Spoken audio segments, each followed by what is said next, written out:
Hey, Sonia. I had none. Awesome. Well, we are here today for a super exciting episode of Digital Health on Air. It's Ramadan, and we are joined by Sonia Singh, the Chief Insight Officer at AVIA. Many of you may know AVIA Health, collection of 50 plus different health systems as their members. And Sonia will fill us in on all the magic that they do. But I can say I've known Sonia for many, many, many, many years now. And she is my favorite person, and her team is my favorite people at Oh, AVIA. you're so So kind. yes, very, very excited to hang with you. And what I always find is your team and your analysis is super thoughtful, data rich, really balanced perspectives from a variety of different health systems all across the country. And of course, it's very much in vogue talking about the healthcare consumer these days, but that's something that you've been speaking about, writing about, researching for a long, long time. Yes, So deep, that's deep right. expertise. And we're excited to dive in together into your consumer centric insights. But I'll start with the kind of softball question. Tell us about Avia, tell us about your role, tell us Yeah. about all the things.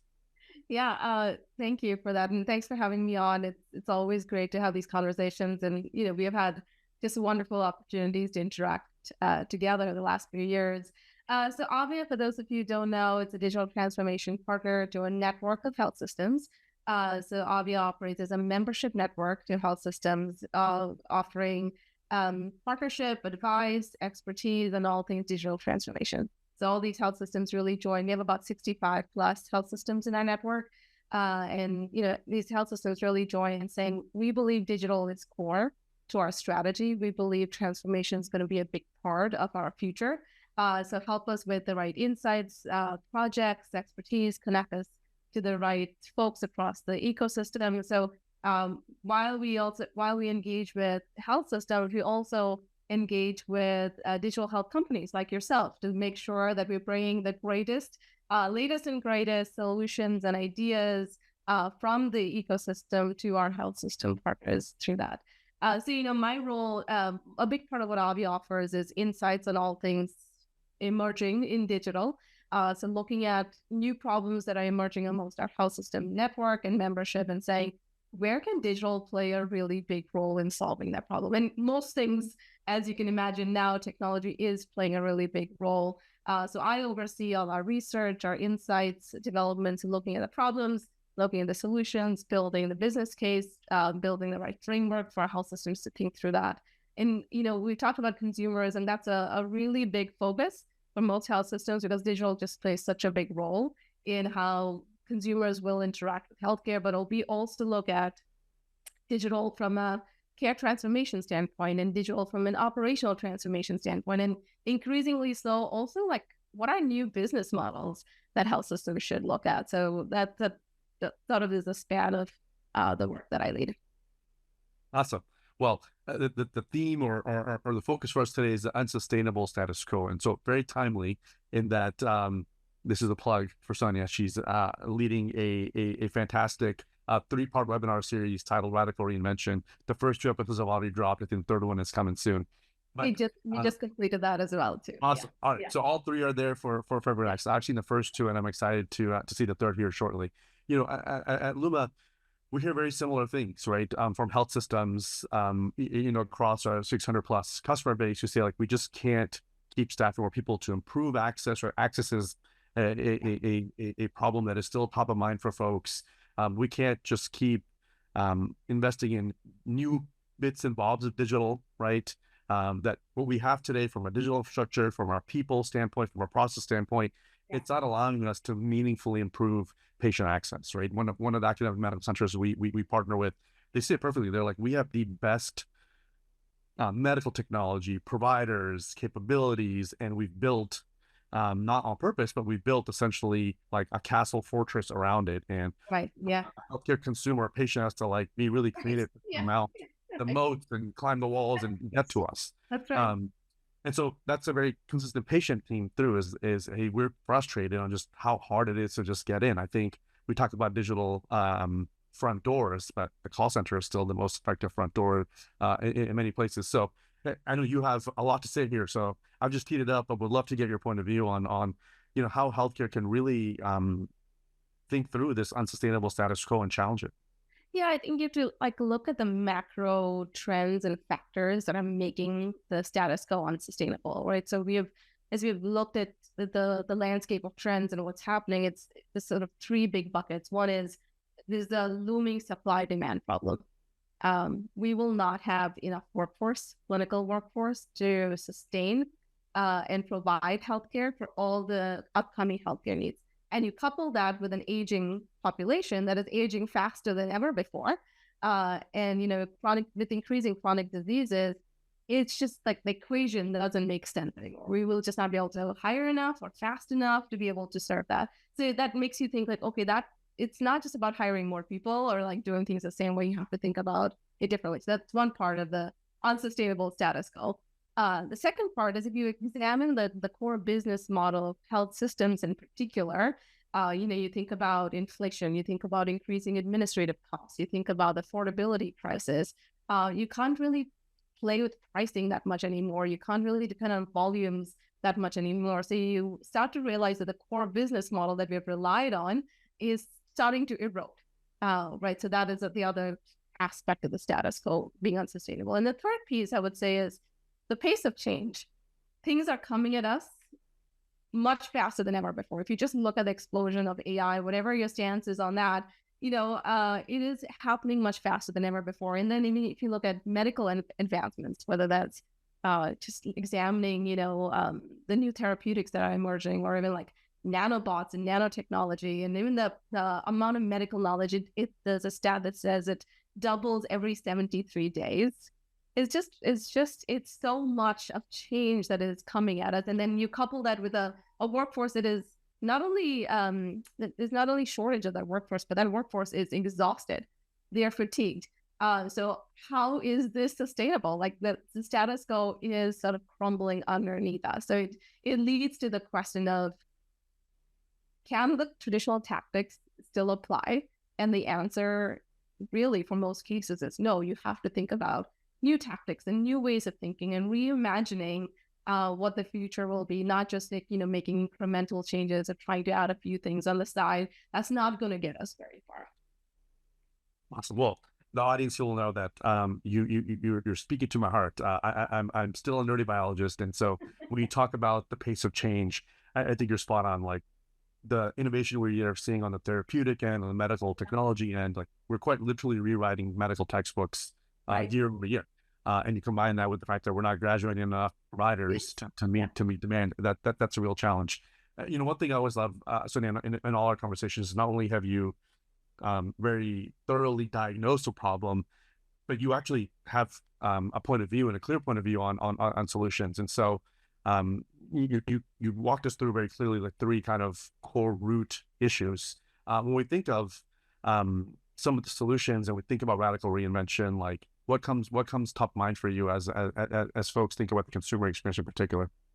Yeah, and just to preview the way we've thought about radical reinvention, because you have to examine these problems, the status quo, from multiple angles, right? So we have to address these increasing consumer expectations, and I'll come back to that. So what does a consumer transformation look like? You have to think about what care delivery transformation, like how will care be distributed and delivered in different ways? What will the workforce need to be? How you radically reinvent the workforce? Operations and spaces, like physical spaces, will look different. And then finally, the business model. As we said, the core business model is eroding. How do we think about new revenue sources and things like that? So, but to circle back to consumer, we have to think about using these word radical reinvention very deliberately, because again, it's not about making incremental changes or doing simple enhancements that will get us very far. Because again, consumer expectations are increasing faster than healthcare can keep up with, just like the pace of change piece, right? So if you think about consumers, their expectations are really being shaped by what they experience in other industries, in Netflix or Amazon or travel or retail. Like that's what they want. They wanted 24/7. They wanted omni-channel. They wanted how I book and buy how I want it, versus telling me the channel and the place and the time that I should come at it. So this idea of digital first becomes really critical. I don't think there is any option around that. You have to think about what is that virtual first, digital first modality to engage your consumer.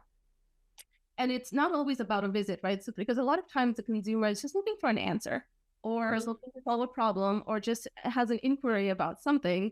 And that itself can relieve a lot of anxiety on the consumer standpoint, which will, engender loyalty, will engender trust. So versus just being a black box and like you can only call me between 9 to 5, and that's the only way you can reach me to solve a simple problem or query. We have to figure out how to become digital first, always on. So that's some of the core tenets of like to do consumer transformation. You have to think about those aspects first. Again, mirroring their experiences in other industries, right? So that's a paradigm shift. Like, how do you make healthcare, particularly health systems, as accessible and convenient as online shopping? I was just telling you in backstage about I almost had a travel issue because the CrowdStrike thing happened 12 hours before my international flight home. Of course, total chaos. But I was able to get onto the airline's website. They had a chat bot that allowed me to inquire exactly about my flight. They gave me specific things of like, here's when you'll know more information. Here's exactly what we know, what we don't know. And here's the potential impacts. And here, by the way, if you want to reschedule, even if you don't, even if flight is not affected, if you want to reschedule, you could. And so it just gave me all those options through digital means. I didn't have to call anybody because, I was in a different time zone. But that's the sort of experience I would expect from healthcare too. Like, I can't make my appointment tomorrow. Something's come up.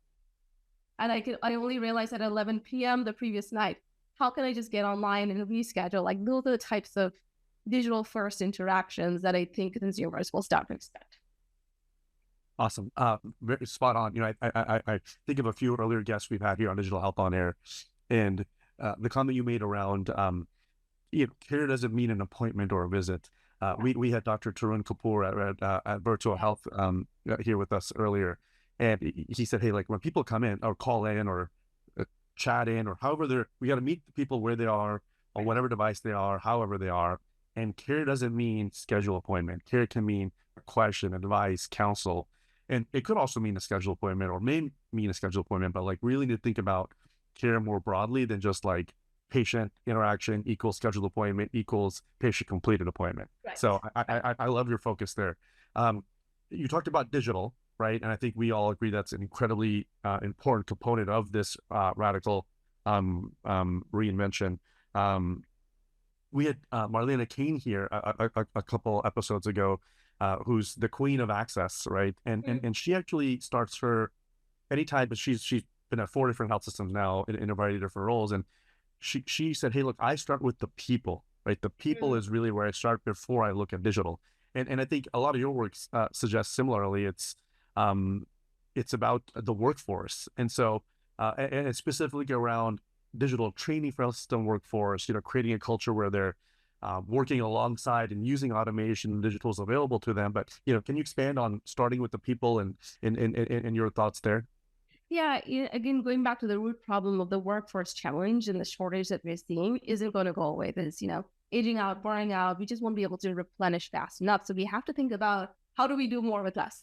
There's going to be less clinical staff and just less staff overall. So how do we deploy them in new ways? And the only way to do that is to, do it more remotely and more virtual. And we've seen this huge shift to like virtual nursing in the last year. So, but that requires that our staff, the clinical staff and others are more facile and able to interact with technology in new ways and be able to, deliver care in new ways.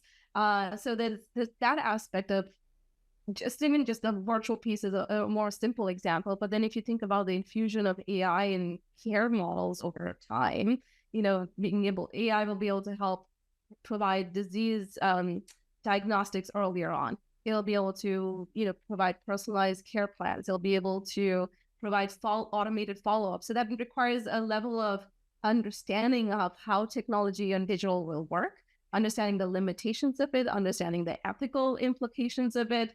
And that just doesn't happen with like doing a class on ChatGPT, right? That requires a very involved, in-depth training for all the staff on how do you adopt this? How does this change your workflow? Does it change your mindset? How does it change how you interact with patients? How does it change how you interact with your colleagues? We've also seen this idea of, a digital coworker, whether that's an automated a patient management system or a chatbot or a virtual health assistant or even a physical robot. We've seen more of these physical robots on, inpatient floors now. Think of that as part of the care team, that you might provide input to, or you could delegate a task to, or it might provide feedback or a correction. And it will overall help the workforce, right? It'll reduce medical errors. It'll provide more efficiency. I think the timing of that adoption for different use cases will vary.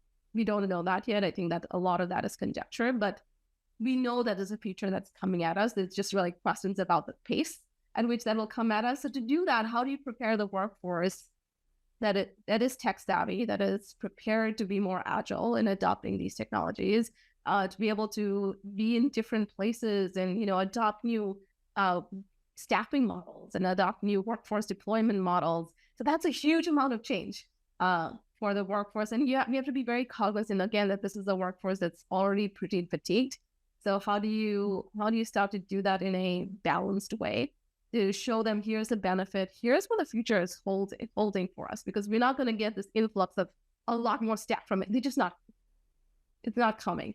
So we have to adapt that workforce, and you couple that with, I think I saw one of our research items had shown that now there's more Gen Z and millennial clinical staff than other demographics, and they're more digitally native. And so they will want more of this. They will want to interact differently. And then you couple that with, again, medical knowledge advancing faster than ever before. You can't rely just on your own, what you studied in medical school. So all of those factors coupled, I think, is leading to this point where we have to upskill the workforce at all levels. And not just clinical staff, but also like front desk staff and also the executives. A lot of our effort, even in AVIA, is like, how do we educate the executives of health systems and even boards of health systems to say, like, this is going to be part of the future, and upskilling the workforce, thinking about new workforce configurations, thinking about new staffing models, even thinking about new roles that might be needed in the future. So workforce plays a huge role in this idea of radical reinvention and transformation. Yeah, no, very timely. I think I agree with you. I think work is going to be different for all of us at every level, in every shape, way, and form. And you talked about workforce staffing challenges, burnout, just the sheer volume of work folks have to do. And I think of an area, as you were talking about that, it reminded me, like, AI isn't something new in the revenue cycle world in particular, right? It's not new in a lot of places, but in the healthcare world, like, revenue cycle leaders have adopted it already. And, in our work, as we think of access, communications, readiness, the patient financial experience is a big part of readiness. And we hear from revenue cycle leaders is by automating a lot of the routine work, by taking a person who often was a gatekeeper and like a lot of manual data entry to now be a patient advocate on the patient's financial journey. One has taken away the mundane, kind of stressful, like high volume type of work, but it's actually really driving up retention for their frontline revenue cycle staff, because they feel like, okay, I have meaning and purpose in my role, and I'm not just a gatekeeper, but I'm actually helping a patient on their care journey. And it's really just changed the whole role. And there was a really good anecdote that came out of one of our discussions with the revenue cycle leader, where they shared that, and there's the Banner Health team, they've shared data with us that the anxiety of like the unknown patient bill or the magnitude of the patient bill, that actually impacts the patient's health outcome and health experience while they're getting and experiencing care. And so when a revenue cycle advocate for the patient can help provide clarity there, provide counseling, just provide comfort, it can actually meaningfully impact the ultimate product, which is the health outcome and experience for a patient and consumer. No, it makes so much sense, and resonates with so much of the work we've done. When we do a lot of these like big digital transformation strategies with health systems, and we interview a lot of their frontline staff and the providers and stuff, and when we show them here's the different opportunities that digital could provide, a big part of the takeaway is like, oh, that will bring joy back to my work, because then I don't have to focus on this, like focusing on the errors that happen and fixing those little things, and I can actually go back to why I joined healthcare in the first place is to provide support and help and comfort to the patient, the person, the human in front of me. And so that's a common theme we hear. And I think um, the last 10, 15 years of EHR rollouts have actually have not helped uh, do this for the Do not spark joy. It's not sparked joy. In fact, it's probably the opposite. So I think it's a little bit of a tough sell right now with the workforce, and to say like, okay, this will bring joy back, and this will actually alleviate your workforce. So we do have that challenge of championing this when they haven't seen that hasn't been the experience. So whatever we can do to make life easier for the staff that we have and the clinicians that we have is still critical. Awesome. Well, Sonia, as always, a tremendous treat. Thank you for sharing your time with us. Again, for everyone joining in today, 3-part series on radical reinvention, where Sonia goes super deep into all these things. But as always, you've been super clear in helping us understand and diagnose the core challenges around the status quo and the need for digital and how it impacts the healthcare consumer, but then also took us from analysis, insights, takeaways to like what are folks really doing in terms of tangible ways to do things differently and challenge the status quo. So thank you. We're huge fans of you and your work and your analysis. And for our audience, like what if Sonia writes it or is on a blog or webinar, like you must tune in. Thank you. You're very kind. Thanks for having me. It's been a great time. Sonia. Okay, take care.